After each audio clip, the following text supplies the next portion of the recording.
5월 9일 월요일 MVP가 뽑은 MVP 2014년도 미국 프로농구 NBA 시즌 MVP로 케빈 듀란트라는 선수가 뽑혔습니다.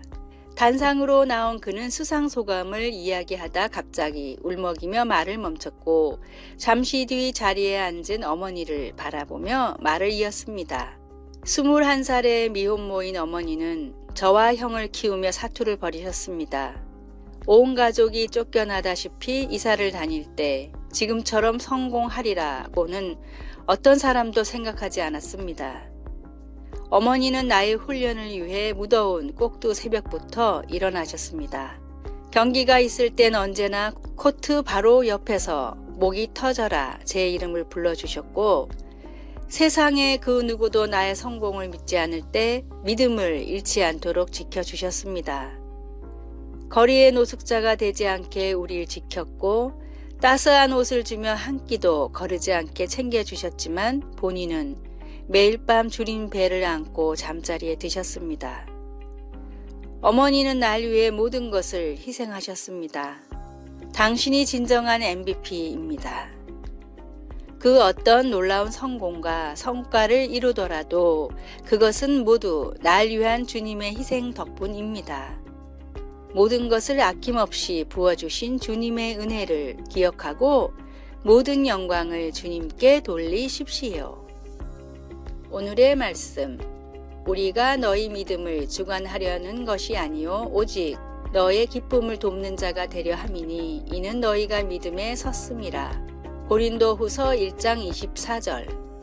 오늘의 찬송 444장 어디든지 예수 나를 이끌면. 오늘의 만나 받은 은혜를 잊지 않고 반드시 더 크게 보답하게 하소서.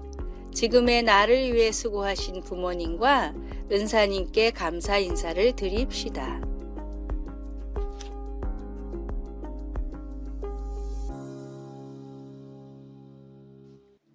(5월 10일) 화요일 우리를 향한 노래.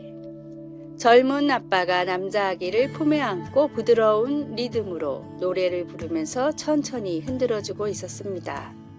그런데 그 아기는 청각 장애를 가지고 있어 곡조나 가사를 들을 수가 없었습니다. 하지만 그럼에도 아기 아빠는 아름답고 부드러운 사랑의 몸짓으로 아들에게 노래를 불러주었습니다.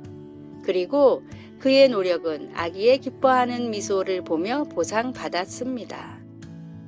이 아들과 아버지가 교감하는 이미지는 스바냐서의 말씀과 아주 많이 닮아 있습니다.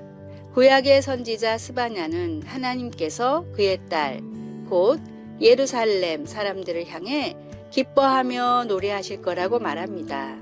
하나님은 그들이 받을 형벌을 없애고 원수를 쫓아내시는 것 같이 사랑하는 그분의 백성들을 위해 좋은 일들을 하기를 즐겨 하십니다. 스바냐는 그들은 더 이상 두려워할 이유가 없으며 대신 기뻐할 이유만 존재한다고 말합니다.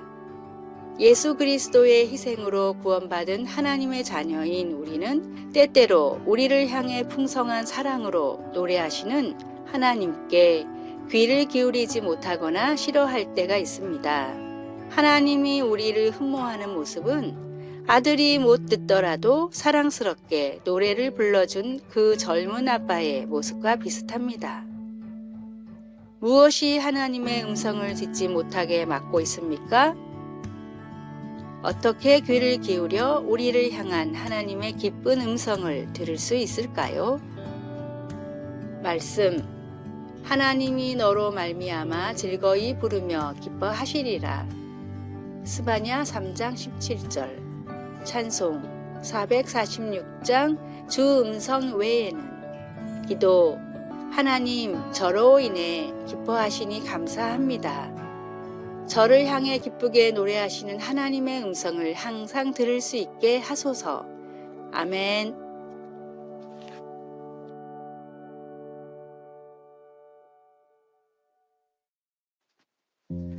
5월 11일 수요일.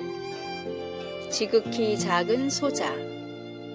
주일날 아침이면 서울대병원 항암치료센터의 안내 데스크 위에는 초코파이와 요구르트가 수북이 쌓여 있습니다. 항암치료를 받는 아이들을 위해서 서울대병원 내의 교회 전도팀들이 매주 준비해 놓은 것입니다. 백혈병에 걸린 영길이는 아무 생각 없이 나눠주는 초코파이를 먹다가 어느 날 누가 가져다 주는 것인지 궁금증이 생겨서 어머니에게 물어보았습니다. 힘든 투병 생활을 하면서도 파이를 너무나도 맛있게 먹는 영길이를 바라보며 어머니는 교회에서 가져다 준 것이라고 말해 주었습니다. 그리고 시간이 흐르고 영길이는 병세가 악화되어 휠체어를 타고 다니게 되었는데 갑자기 어머니에게 부탁을 했습니다. 엄마, 저 교회 좀 데려다 주세요. 전도하러 찾아온 사람도 없었지만 영길이는 스스로 교회에 찾아갔습니다. 영길이는 힘들었던 투병 생활을 마치고는 천국으로 갔고 영길이를 데려다 주며 교회에 갔던 부모님들까지 모두 예수님을 영접하게 되었습니다.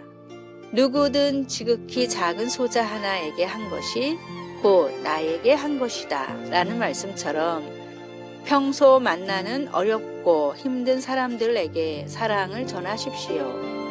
초코파이 하나가 한 영혼을 교회로 이끌었고 온 가족을 구원으로 인도했습니다. 항상 열린 마음으로 주위를 바라보십시오. 오늘의 말씀, 또 누구든지 내 이름으로 이런 어린아이 하나를 영접하면 곧 나를 영접함이니. 마태복음 18장 5절. 오늘의 찬송 419장 주 날개 및 내가 편안히 쉬네. 오늘의 만나 작은 사람들에게 희망과 복음을 전하게 하소서. 주위의 어려운 사람들을 주님이라고 생각해 보십시오.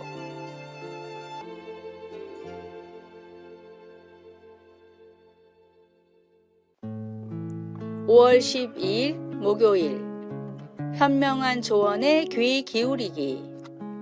미국 남북 전쟁 중에 아브라함 링컨 대통령이 한 정치가의 기분을 맞춰주려고 어떤 북부 연합군 연대의 이전 명령을 내렸습니다.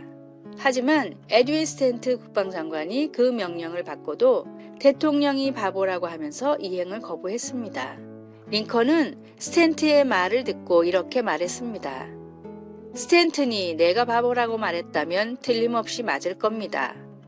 그는 거의 항상 옳기 때문입니다. 내가 다시 생각해 보겠습니다. 나중에 두 사람이 서로 대화하게 되었을 때 대통령은 자신의 결정이 심각한 실수라는 것을 바로 깨닫고 망설임 없이 명령을 철회했습니다. 스탠튼은 링컨을 바보라고 했지만 대통령은 스탠튼이 동의하지 않았을 때 고집을 부리지 않음으로써 자신의 현명함을 보여주었습니다. 링컨은 고집을 부리는 대신 조언을 듣고 그것을 숙고해보고 그의 생각을 바꾸었습니다. 모든 사람들이 실수를 한다는 것을 알면서도 오직 어리석은 사람들만이 자신은 예외라고 생각합니다. 그러지 말고 경건한 지혜로 자신을 단련하고 처음에는 동의가 되지 않더라도 다른 사람들의 현명한 조언에 귀를 기울이십시오. 때로는 바로 그런 방식으로 하나님께서 우리의 유익을 위해 일하십니다. 말씀, 미련한 자는 자기 행위를 바른 줄로 여기나 지혜로운 자는 권고를 듣느니라. 잠언 12장 15절.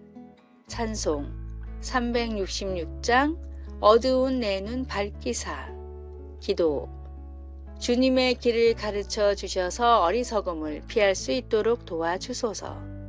제 삶이 힘들 때 도움이 되는 조언을 제공해 줄 위치에 있는 사람들을 보내주셔서 감사합니다. 아멘.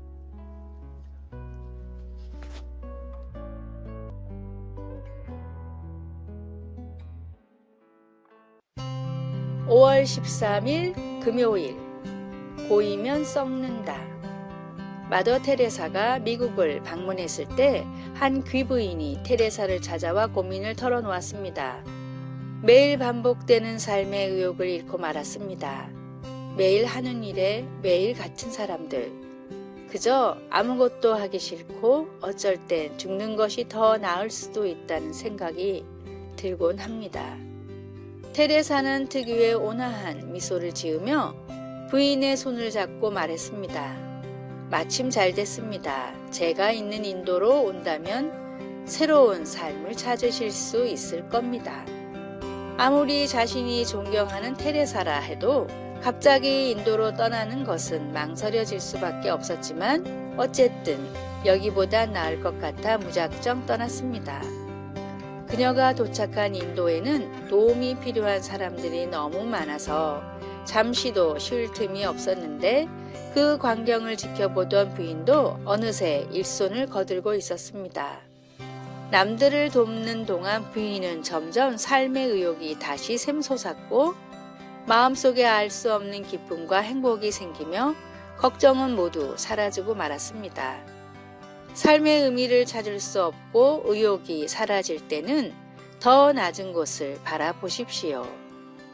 걱정과 근심을 잠시 미뤄두고 어려운 이들을 위해 낮은 곳으로 사랑을 흘려 보내십시오. 오늘의 말씀, 서로 인자하게 하며 불쌍히 여기며 서로 용서하기를 하나님이 그리스도 안에서 너희를 용서하심과 같이 하라. 에베소서 4장 32절. 오늘의 찬송 406장 고난 내 영혼 편히 쉴 곳과. 오늘의 만나, 삶의 의미를 봉사와 사랑을 통해 찾게 하소서. 내가 도울 수 있는 이웃들을 찾아 정기적으로 봉사해 봅시다. 아래의 빨간색 글자 구독을 누르시어 더 많은 전도의 열매를 맺으시기를 기도합니다.